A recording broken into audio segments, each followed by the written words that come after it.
Ecco la trama completa di Bridgerton 3. Penelope è uno di quei personaggi che attira subito l'attenzione. Già nel primo romanzo Il duca e io intenerisce, l'acne da stress e vestiti giallo limone che la fanno sembrare itterica, ma secondo sua madre un vestito dal colore allegro rende una ragazza più propensa a essere chiesta in moglie. Solo i fratelli Bridgerton, osservandola al fianco delle sorelle di lei, note tra l'altro per la dubbia intelligenza, provano una tale compassione da sacrificarsi e invitarla a ballare. La ritroviamo in Il visconte che mi amava quando Anthony la salva dalle grinfie di Cressida Twombly, momento catartico perché è in questo preciso istante che Kate si innamora di lui, e la lasciamo con il cuore in frantumi nelle ultime pagine della proposta di un gentiluomo per aver sentito la parte finale di una frase di Colin... e non sposerò mai Penelope Fito Errington. Arriviamo al quarto romanzo della serie che in parte la conosciamo già. Penelope ama Colin da metà della sua vita e se non può avere lui bene, non avrà nessuno, anche perché non ha mai ricevuto un solo straccio di proposta. Dopo aver partecipato a un'infinità di stagioni, ora, a 28 anni suonati, si può definire zitella, c'è chi aggiungerebbe con una nota di cattiveria vecchia, e come unica prospettiva una vita da dedicare alla madre più petulante, ottusa, noiosa e impicciona di tutta l'Inghilterra. Una vera meraviglia. D'altronde a che altro potrebbe ambire proprio lei, abituata a far da tappezzeria e a non essere mai protagonista di nessun pettegolezzo, giudicata da Lady Whistledown come un limone troppo maturo, impacciata e imbranata, incapace di dire veramente quello che pensa in presenza di persone con cui non si sente a proprio agio. Penelope è offuscata dalla sua timidezza, dal non riuscire a essere veramente se stessa. Colpa della lingua che biascica parole indistinte e dei piedi che la fanno finire a terra nei momenti meno opportuni. Solo la presenza di Colin riesce a renderla normale. Lui, così fascinoso da averle riempito i sogni di infinite notti, con i più devastanti occhi verdi che Dio potesse creare, è l'uomo perfetto che negli anni ha idealizzato. Grazie al suo meraviglioso aspetto, al sorriso accattivante, all'invidiabile autocontrollo, alla simpatia e alla disponibilità che ha sempre mostrato, Colin non ha un solo difetto. Ma probabilmente non sono mai stati abbastanza insieme per conoscersi realmente. D'altronde il terzo dei fratelli Bridgerton è uno spirito inquieto, impaziente di partire da casa quanto di tornarci, e anche ora che è a Londra non sa per quanto tempo di preciso si fermerà. Cos'è Penelope per lui? Assolutamente nulla, se non la migliore amica della sorella Eloise. Ma evidentemente non l'ha mai osservata bene, come tutti del resto, perché solo un cieco non noterebbe quanto simpatica, intelligente e graziosa sia realmente.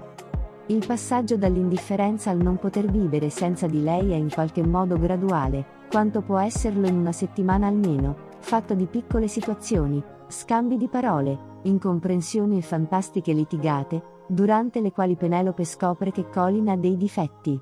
Come tutti, e per una volta l'idea di partire e lasciarla sarà impensabile. Devo dire che entrambi i protagonisti sono veramente accattivanti. Colin con la sua inarrestabile fame, è capace di mangiare sempre e ovunque, riesce a sdrammatizzare ogni situazione, anche la più seria, e poi ha il fascino indiscusso di un Bridgerton, capace addirittura di far svenire una debuttante. Penelope però ha una marcia in più. Con lei si crea un'empatia immediata. Ha debolezze e paure tangibili, grandi sogni come ogni ragazza dovrebbe avere una personalità che la rende speciale, nonostante non sia proprio la tipica bellezza che fulmina a prima vista. Resta solo da prendere in mano il libro, ma mi raccomando solo se avete letto i 3 precedenti, e goderselo, dalla prima all'ultimissima pagina. È solo il quarto della serie, siamo quindi a metà, ma in qualche modo un cerchio si chiude, quello sull'identità della misteriosa Lady Whistledown, la chiacchierata scrittrice di cronaca rosa, che finalmente viene svelata. Ci sono poi le mani macchiate di inchiostro di Eloise che lasciano presagire una fitta corrispondenza con qualcuno di speciale. Ma per leggere To Sir Philip with Love dovremmo aspettare ancora un po'. Lady Danbury riappare in tutta la saga Bridgerton, ma qui è l'artefice della presa di coscienza della propria forza da parte di Penelope. Colei che è stata, nelle sue prime, fallimentari stagioni, il bersaglio preferito della penna salace di Lady Whistledown, a causa del suo sovrappeso adolescenziale e dei tremendi vestiti gialli nei quali la costringeva sua madre, ha ora 28 anni, e non è più nemmeno presa in considerazione in senso ironico. Semplicemente è una zitella invisibile e a nulla giova il fatto che la sua linea si sia snellita, e che finalmente si vesta adeguatamente per i colori della sua carnagione, e dei suoi capelli castani dai riflessi rossi.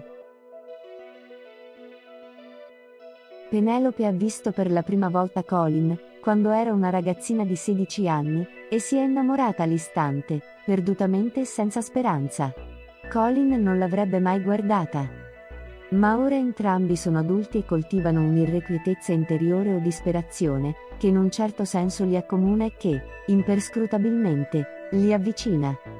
Di ritorno da uno dei suoi viaggi, Colin si sofferma un po' di più e chiede, come sempre da educato bravo ragazzo, a Penelope di ballare.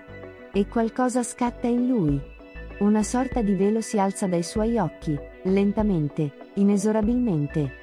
Colin Bridgerton, l'uomo più ammirato ed amato di Londra, guarda negli occhi il brutto anatroccolo Penelope e si accorge che la vede diversamente, che lei è attraente, intrigante, piacevole e che lui sente la necessità di conoscerla meglio, di essere suo amico, di averla accanto. E non si capacita di come tutto ciò non gli sia apparso palese anni prima, quando, ribellandosi alle insistenze di sua madre, aveva affermato che non avrebbe mai sposato Penelope, facendosi improvvidamente udire dalla ragazza, che ne era rimasta ferita, anche se non disillusa.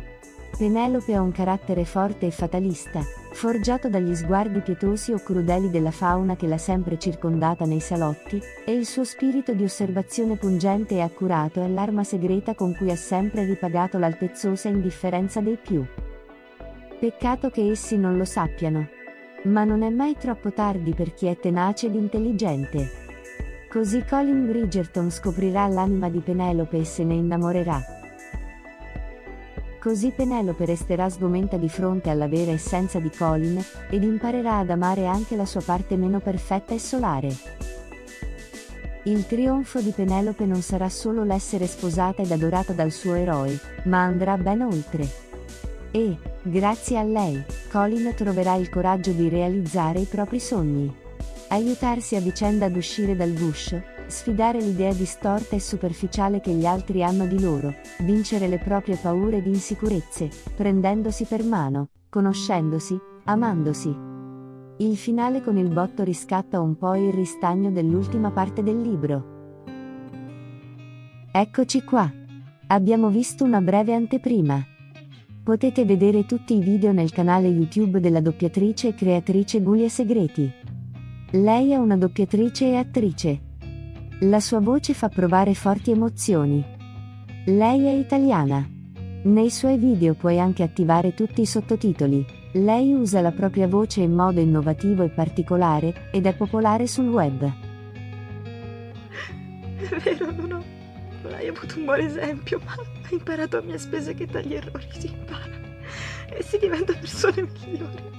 Lei apre 10 anni fa il suo canale YouTube e inizia a caricare audioletture di libri moderni e la collaborazione con la voce maschile barone Mark Kell. Realizza anche audioletture su commissione per scrittori emergenti italiani. Giulia e Barone sono una coppia anche nella vita reale. Senza di lui la maggior parte del lavoro non era possibile.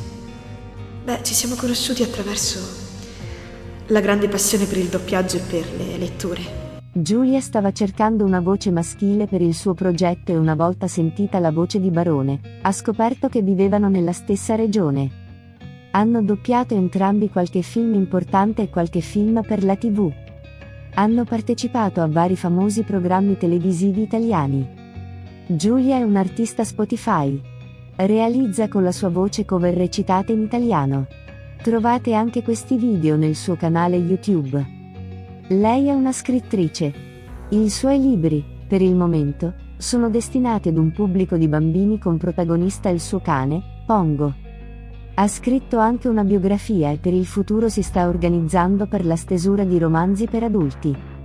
Giulia ha recitato in teatro e in vari spettacoli e fiere per alcuni anni. È fantastica e le piace stuzzicare con la sua voce.